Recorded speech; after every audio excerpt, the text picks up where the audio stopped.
Hello दोस्तों, नमस्कार। आप सभी का आरवी मानुषी पर स्वागत है। अभी जून खत्म होने वाला है और जुलाई आपके प्रारंभ हो जाएगा, यानी कि देखते देखते आपके दिसंबर कब आ जाएगा आपको भी मालूम नहीं चलेगा।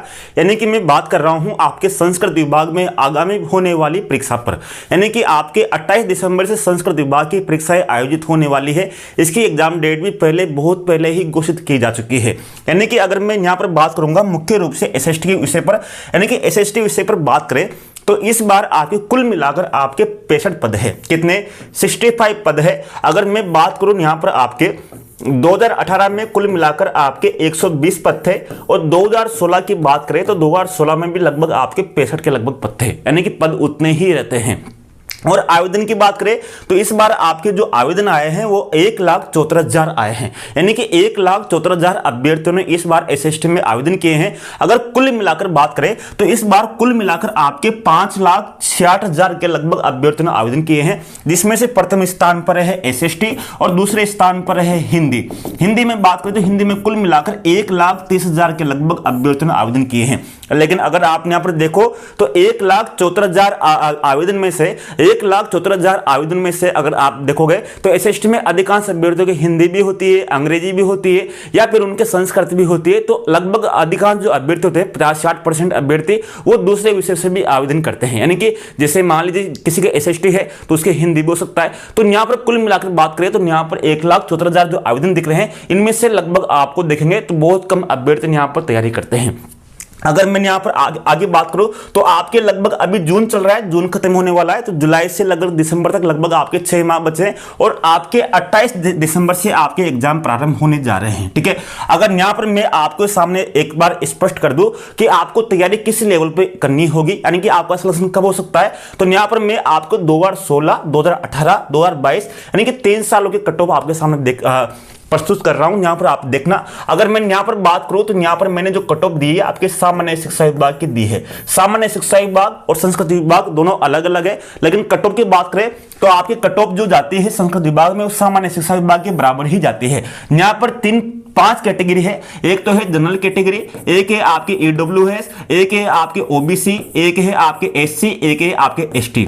अगर बात करूं तो जनरल में सर्वाधिक कट ऑफ जाती है सामाजिक में, और ST में अभी तक देखा गया, जहां तक अभी तक जितना भी कट ऑफ देखी गई तो ST में अभी तक SST में कम कट ऑफ जाती है।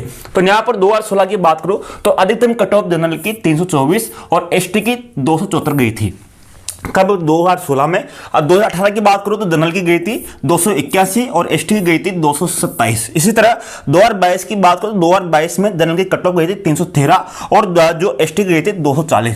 यानी लेटेस्ट जो कट ऑफ थी आपकी 2022 की कब कितनी गई थी? 313 और ST की 240। यानी कुल मिलाकर हम देखें तो यहाँ पर जनरल की जो कट ऑफ है वो आपकी मुश्किल से 320 से अधिक बहुत ही कम जाती है। यानी कि 2011 से देखोगे आप, यानी कि उससे पहले देखोगे तो जनरल की जो कट ऑफ है संस्कृत विभाग में देखो या आपके इसमें सामान्य शिक्षा विभाग में देखो, जनरल के कट ऑफ अधिकतम, यानी कि जनरल की जो कट ऑफ है वो लगभग अगर औसत निकालें तो औसत में 320 के लगभग जाती है। और जो सबसे कम जो कट ऑफ जाती है अभी तक जो देखा गया उसमें ST की जो कट ऑफ है वो लगभग 250 के लगभग जाती है। ठीक है, ये आपने देख लिया होगा। अब यहाँ पर आपको क्या सीखना है? 320 और 250।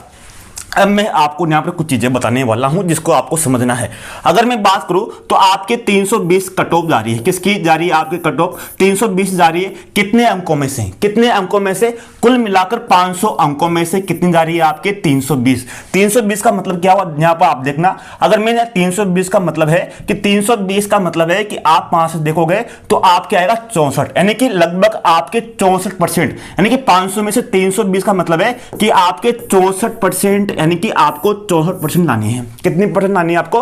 64% अगर आप लाते हो, यानी कि आप फर्स्ट डिवीजन पास होते हो तो आपका सिलेक्शन पक्का है। अब मैं यहां पर आपको बताता हूं कि 500 अंकों का मतलब क्या है। 500 अंकों का मतलब है फर्स्ट पेपर और एक है आपके सेकंड पेपर। 2 पेपर होते हैं।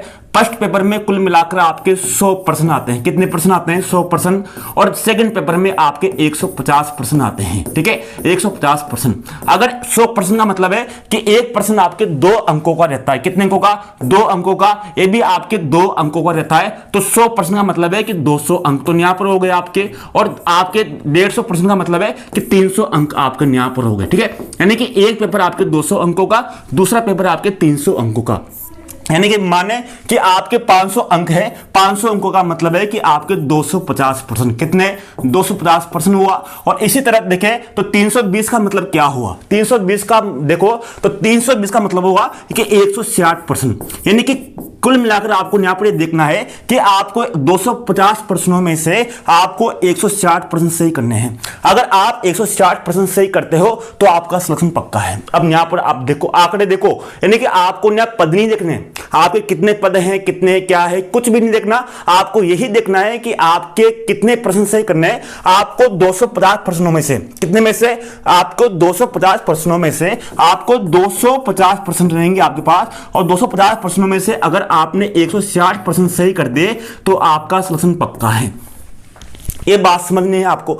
यानी कि अगर आप बात करें तो अगर जीके में आपके मान लीजिए जीके में आप या फिर आपके एसएसटी पेपर में आप अगर एसएसटी में आप अगर मान लीजिए 150 प्रश्नों में से 120% सही करते हो तो जीके में क्या आप 100 प्रश्नों में से आप 40% सही नहीं कर सकते। यानी कि आप यहां पर देखो कि आपके पास टारगेट क्या है, आपके पास टारगेट है 64%। अगर आप एसटी की बात करोगे, एसटी कैटेगरी की बात करोगे तो आपके पास है 125%। यानी कि आप कितने में से 250 प्रश्नों में से 125% आपको सही करने हैं। ये टारगेट आपको सेट करना है। अगर मैं मेरी बात बता दूं कि मैंने भी अभी तक यानी कि 250 प्रश्नों में से 200% तो मेरे भी सही नहीं हुए थे। मेरे कुल मिलाकर 2013 में जो अंक प्राप्त हुए थे वो 367 अंक प्राप्त हुए थे, 367 अंक प्राप्त हुए थे, तब भी मुझे टॉप रैंक मिलते एसएसटी में। यानी कि अब आपका टारगेट क्या होना चाहिए, आपका टारगेट सेट करो कि 250 प्रश्नों में से आपको 200% सही करने हैं। 200% का मतलब है 400 अंक, यानी 200% अगर सही करते हो तो बहुत ही बड़ा टारगेट हो जाएगा। आपके पास 6 महीने बाकी है, 6 महीने में ऐसा सेट करो, इस तरह सिलेबस आपका सेट करो कि इस बार आपको अधिकतम अंक प्राप्त हो। यानी कि आपने देखा होगा नीट एग्जाम में 720 में 720 अंक लाते हैं अभ्यर्थी, यानी कि जो मेडिकल की जो तैयारी करते हैं अभ्यर्थी वो 720 में 720 अंक क्यों ला पाते हैं, उनके भी वहां पर नेगेटिव मार्किंग है, पेपर का स्तर बहुत हार्ड होता है, तो क्यों। इसी तरह से आपको यहां पर स्टेट करना होगा कि आपको कितने परसेंट लाने हैं, आपको कितनी परसेंट बनानी है। अगर बात करें एसटी में अगर आप 50% बनाते हो यानी कि सेकंड डिवीजन होते हैं तब भी आप पास होंगे। इसी तरह अगर आप जनरल कैटेगरी में हो और आप फर्स्ट डिवीजन यानी कि 60% से ऊपर बनाते हो तो आपका सिलेक्शन पक्का है। ये चीज आपको यहां पर देखनी है, ठीक है। इस चीज का आपको ध्यान देना है, यही मैं आपको बताने वाला हूं कि आप अभी से ही आप तैयारी में लग जाइए और आपको एक बात सेट कर लीजिए कि मुझे 250 प्रश्नों में से इस बार 160% के ऊपर बनाने हैं। अब आप 160% कहां से लाते हो, चाहे आप जीके में ज्यादा लाओ या पेपर में ज्यादा लाओ, कहां से भी ज्यादा लाओ, लेकिन आपका टारगेट बस यही सेट करना है। आपको पदों के ऊपर बिल्कुल नहीं देखना, आपको प्रश्नों के ऊपर देखना है कि मुझे इतना अंक प्राप्त करना है। बाकी आपके साथ आर्य मानुष्य स्टडी ऐप हमेशा आपके साथ खड़ा है, यानी कि आपकी तैयारी करवाता रहेगा, हमेशा करता रहेगा जब तक आपके एग्जाम नहीं हो जाते। धन्यवाद, नमस्कार, जय हिंद दोस्तों।